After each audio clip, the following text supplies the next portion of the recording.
ओम नमः शिवाय। ओम नमः शिवाय। शिव हरि बच्चों, बोलो श्री कृष्ण भगवान की जय। सदा भवानी दाहिने सम्मुख रहो, गणेश रामा सम्मुख रहो गणेश। पांच देव रक्षा करो, ब्रह्मा विष्णु महेश सियापति राम। जय जय राम, मेरो मन बसियो सीताराम। राम नगरिया राम के, बसते गंगा तीर रामा। बसते सरयू तीर रामा। चौकी हनुमत वीर की राम जी। चौकी हनुमत वीर की। बोलो सियापति रामचंद्र भगवान की जय। गणेश भगवान की जय। अपने अपने माता पिता की जय। अपने अपने गुरुदेव महाराज की जय। शिव पुराण की जय। शिव पुराण में महाप्रलय काल में केवल सत्य ब्रह्मा की सत्ता का प्रतिपादन उस निर्गुण निराकार ब्रह्मा से ईश्वर मूर्ति सदा शिव का प्रगटाए।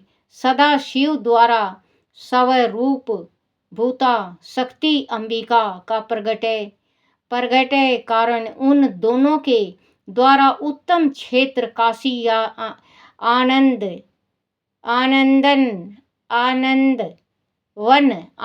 वन का अदुभाव शिव के वामंग से परम पुरुष विष्णु का आविर्भाव तथा उनके प्रकाश से प्रकृति तत्वों की क्रमश उत्पत्ति का वर्णन। बोलो शिव पार्वती की जय। ब्रह्मा जी ने कहा, ब्रह्मा देव शिरोमणि, तुम सदा समस्त जगत के उपकार में ही लगे रहते हो। तुमने लोगों के हित की कामना से यह उत्तम बात पूछी है, जिसके सुनने से संपूर्ण लोगों के समस्त पापों का क्षय हो जाता है। उस अन्नमय शिव तत्व का मैं तुमसे वर्णन करता हूँ। शिव तत्व का स्वरूप बड़ा ही उत्कृष्ट और अद्भुत है। जिस समय समस्त चराचर जगत नष्ट हो गया था, सर्वत्र केवल अंधकार ही अंधकार था। ना सूर्य दिखाई देते थे, ना चंद्रमा, अन्य ग्रहों और नक्षत्रों का भी पता नहीं था। ना दिन होता था ना रात। अग्नि, पृथ्वी, आयु और जल की भी सत्ता नहीं थी। प्रधान तत्व अवकृत प्रकृति से रहित सुना आकाश मात्र शेष था। दूसरे किसी तेज की उपलब्धि नहीं होती थी। आदिष्ट आदि का भी अस्तित्व नहीं था। शब्द और स्पर्श भी साथ छोड़ चुके थे। गंध और रूप की भी अभिव्यक्ति नहीं होती थी।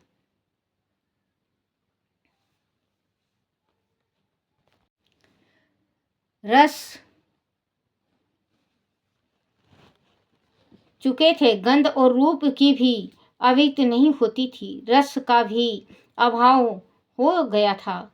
दिशाओं का भी भान नहीं होता था। इस प्रकार सब ओर निरंतर सूची वेग और अंधकार फैला हुआ था। उस समय ततः स द ब्रह्मा इस स्मृति में जो सत्य सुना जाता है एकमात्र वही शेष था। जब वह वह ऐसा हो जो इत्यादि रूप से निर्दिष्ट होने वाला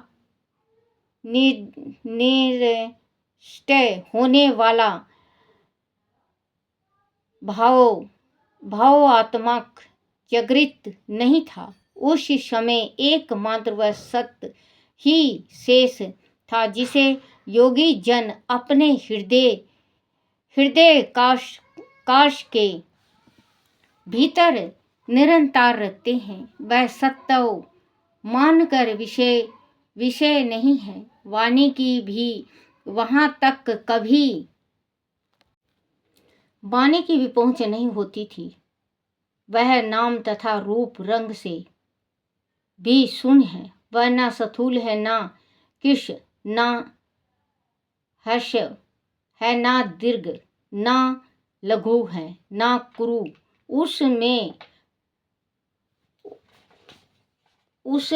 न कभी वृद्धि होती है, न हंस स्थिति भी। उसके विषय में चकित भाव से है, इतना ही कहती है, अर्थात उसकी सत्य मात्र का ही निरूपण कर पाते हैं। उसका कोई विशेष विवरण देने में असमर्थ हो जाते हैं। वह सत्य ज्ञान स्वरूप अनंत परमानंदमय परम ज्योति स्वरूपा अप्रेमेग आधार रहित निराकार निर्वकार निराकार निर्गुण योगी ज्ञान सर्वव्यापी सबका एकमात्र कारण निर्विकल्प निर्भय माया शून्य उपद्रव रहित इत्यादि आनंदित अनंत संकोच विकास से शून्य तथा चिन्मय है, जिससे पर ब्रह्म के विषय में ज्ञान और अज्ञान से पूर्ण उक्तियों द्वारा इस प्रकार ऊपर बताए अनुसार विकल्प किए जाते हैं। उसने कुछ काल के बाद संतुष्टि का समय आने पर द्वितीया की इच्छा प्रकट की। उसके भीतर एक से अनेक होने का संकल्प उदित हुआ। तब उस निराकार परमात्मा ने अपनी लीला शक्ति से अपने लिए मूर्ति आकार की कल्पना की। वह मूर्ति संपूर्ण ऐश्वर्य गुणों से संपन्न सर्वज्ञानमयी शुभ स्वरूपा सर्वव्यापिनी सर्वरूपा सर्वदर्शिनी सर्वकारिणी सबकी एक मात्रा वंदनीय सर्वज्ञा सब कुछ देने वाली और संपूर्ण संस्कृति केंद्र थी। उसे शुद्ध रूपिणी ईश्वर मूर्ति की कल्पना करके वह अद्वितीय आनंदी अनंत सर्व प्रकाशक चिन्मय सर्वव्यापिनी और अविनाशिनी परम ब्रह्मा अनहित हो गया। जो मूर्ति रहित परम ब्रह्मा है, उनकी मूर्ति चिन्मय आकार भगवान सदा शिव हैं। अर्वाचीन और प्राचीन विद्वान उन्हीं को ईश्वर कहते हैं। उस समय एक ही रहकर इच्छा अनुसार विहार करने वाले उन सदाशिव ने अपने विग्रह से स्वयं ही एक स्वरूप भूता शक्ति की सृष्टि की, जो उनके उनके सामने श्री अंग से कभी अलग होने वाली नहीं थी। उस पराशक्ति को प्रधान प्रकृति गुणवती माया बुद्धि तत्वों की जननी तथा विकार रहित बताया गया है। वह शक्ति अंबिका कही गई है। उन्हीं को प्रकृति सर्वेश्वरी विदेव जननी नित्या और मूल कारण भी कहते हैं। सदाशिव द्वारा प्रकट की गई उस शक्ति के 8 भुजाएं हैं। शुभ लक्षणें देवी के मुख की शोभा विचित्र है। वह अकेली ही अपने मुख मंडल में सदा एक शास्त्र चंद्रमाओं की कांति धारण करती हैं। नाना प्रकार के आभूषण उनके श्री अंगों की शोभा बढ़ाती है। वह देवी नाना प्रकार की गतियों से संपन्न है और अनेक प्रकार के अस्त्र शस्त्र धारण करती हैं। उनके खुले हुए नेत्र खिले हुए कमल के समान जान पड़ते हैं। वह अचितय तेज से जगमगाती है। वह सबकी योनि है और सदा उद्गमशील रहती है। एकाकिनी होने पर भी वह माया संयोग वंशता अनेक हो जाती है। वह जो सदा शिव है, उन्हें परम पुरुष ईश्वर शिव शंभु और महेश्वर कहते हैं। वह अपने मस्तक पर आकाश गंगा को धारण करते हैं।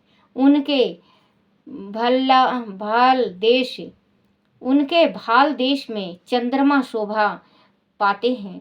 उनके 5 मुख हैं और प्रत्येक मुख में 3 नेत्र हैं। उनका चित्त सदा प्रसन्न रहता है। वह 10 भुजाओं से युक्त और शूलधारी हैं। उनके श्री अंगों की शोभा कपूर के समान श्वेत गोर है। वह अपने सारे अंगों में भस्म रमाए रहते हैं। उन काल रूपी ब्रह्मा के एक ही समय शक्ति के नाथ शिवलोक नामक क्षेत्र का निर्माण किया था। उस उत्तम क्षेत्र को ही काशी कहते हैं। वह परम निवारण, वह मोक्ष का स्थान है जो सबके ऊपर विराजमान है। वह प्रियतम रूप शक्ति और शिव जो परमानंद स्वरूप हैं, उस मनोहर क्षेत्र में नित्य निवास करते हैं। काशीपुरी पर मानंद रूपणी है। मुनि शिव और शिवा ने प्रलय काल में भी कभी उस क्षेत्र को अपने सान्निध्य मुक्त नहीं किया है। इसीलिए विद्वान पुरुष उस अविमुक्त क्षेत्र के नाम से भी जानते हैं। वह क्षेत्र आनंद का हेतु है। इसीलिए पिनाकधारी शिव ने पहले उनका नाम आनंद वन रखा था। उसके बाद वह अविमुक्ता के नाम से प्रसिद्ध हुआ। देव ऋषि एक समय उस आनंद वन में रमन करते हुए शिव के मन में यह इच्छा हुई कि किसी दूसरे पुरुष की भी सृष्टि करनी चाहिए, जिस पर वह सृष्टि संचलन का महान भार रख कर हम दोनों केवल काशी में रहकर इच्छा अनुसार विचारें और निवारण धारण करें। वही पुरुष हमारे अनुग्रह से सदा सबकी सृष्टि करे, पालन करे और वही अंत में सबका संहार भी करे। वह चित्त एक एक समुद्र के समान है। इसमें चिंता की उत्तल तरंग उठ कर इसे चंचल बनाए रहती है। इसमें सत गुण रूपी रतन, तमो गुण रूपी ग्रह और राज गुण रूपी मूंगे भरे हुए हैं। इस विशाल चित्त समुद्र को संकुचित करके हम दोनों उस पुरुष के प्रसाद से आनंद कन काशी में सुख पूर्वक निवास करें। वह आनंद वन वह स्थान है जहाँ हमारी मनोविंती सब ओर से सिमट कर इसी में लगी हुई है तथा जिसके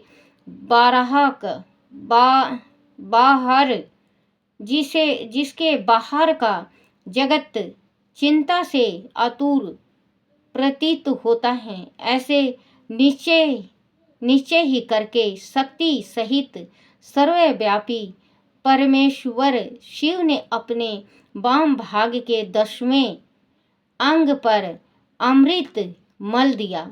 फिर तो वहां से एक पुरुष प्रकट हुआ जो तीनों लोकों में सबसे अधिक सुंदर था। वह शांत था। उसमें सत्व गुण की अधिकता थी तथा वह गंभीरता का अथाह सागर था। मुनि क्षमा नामक गुण से युक्त उस पुरुष के लिए ढूंढने पर भी कहीं कोई उपमा नहीं मिलती थी। उसकी कांति इंद्रनील मणि के समान श्याम थी।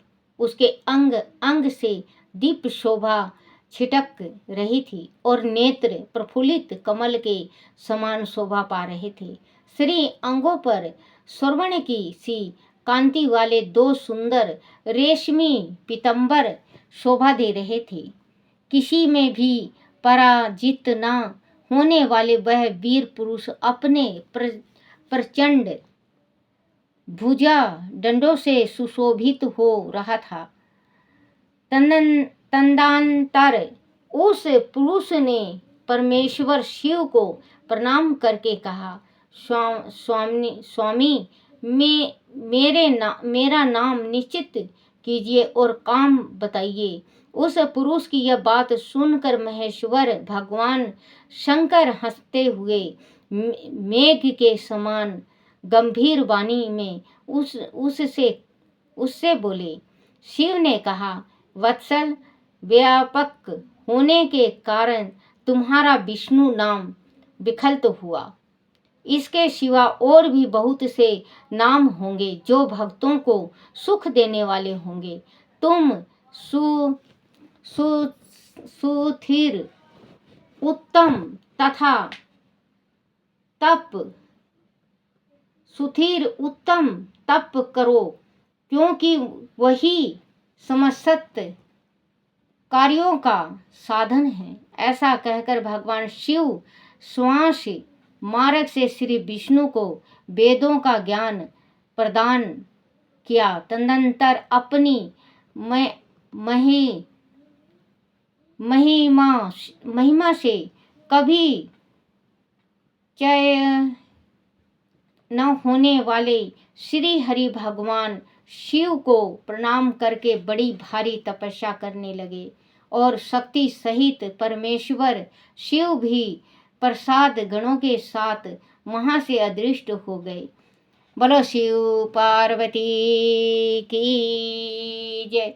ओम नमः शिवाय, ओम नमः शिवाय, ओम नमः शिवाय बाबा, ओम नमः शिवाय, ओम नमः शिवाय शंभु, ओम नमः शिवाय, ओम नमः शिवाय शंकर, ओम नमः शिवाय, ओम नमः शिवाय, ओम नमः शिवाय, शिवाय नमो, शिवाय नमो, शिवाय नमो, शिवाय नमो, शिवाय नमो, शिवाय नमो, शिवाय नमो, शिवाय नमो। ओम